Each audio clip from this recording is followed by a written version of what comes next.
మన రాష్ట్ర ముఖ్యమంత్రి చంద్రబాబు నాయుడు గారు ఉన్నారు కాబట్టి ఒక మాట ఆయన గురించి కూడా చెప్పాల్సి ఉంది. చంద్రబాబు నాయుడు పరిపాలనా అధ్యక్షుడు, దాంట్లో రెండో వాళ్ళ అనుమానం లేదు ఎవరికి. అభివృద్ధి కాముకుడు కూడా, అభివృద్ధి కాముకుడు. ఆలోచనలు కూడా మంచివి, కానీ ఆలోచనలు చాలా ఎక్కువగా ఉంటాయి. అదే సమస్య. మన ఉన్న సమయం గుర్తుపెట్టుకొని, మనకిచ్చిన అవకాశాన్ని గుర్తుపెట్టుకొని, అవకాశంలో చేయగలిగిన వాటిపైన ఎక్కువగా దృష్టి పెడితే మరింతగా రాష్ట్రం అభివృద్ధి చెందుతుందని నేను భావిస్తున్నాను. నేను బాబు కన్నా కొద్దిగా వయసులో కొద్ది పెద్దవాడిని అనుకుంటున్నాను. మేమిద్దరం మొదటి నుంచి కూడా నేను ఒక తమ్ముడు కానీ సోదరుడు కానీ భావించేవాడిని, అలాగే మాట్లాడుతూ ఉండేవాడిని.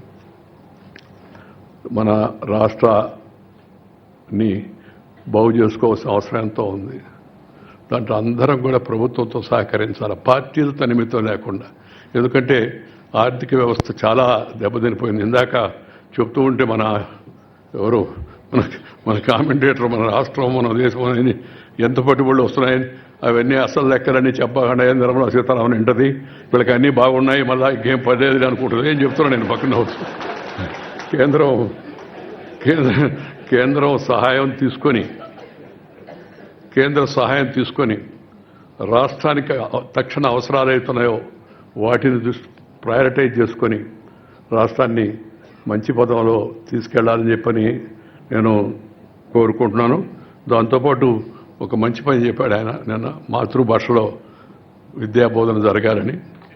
చాలా చాలా సంతోషం. మన దేశంలో మన భాషలో మనం ఆడుకోకుండా ఇంకో భాషలో ఏంది అంటే ఇంగ్లీష్ నేర్చుకోకూడదని కొందరు అడుగుతుంటారు. సార్ ఎవరు చెప్పారు ఇంగ్లీష్ నేర్చుకోవద్దని? తప్పనిసరిగా నేర్చుకో. ముందు అమ్మ భాష నేర్చుకో. అమ్మ భాష కళ్ళ లాంటిది, ఇంగ్లీష్ భాష కళ్ళద్దాలు లాంటిది.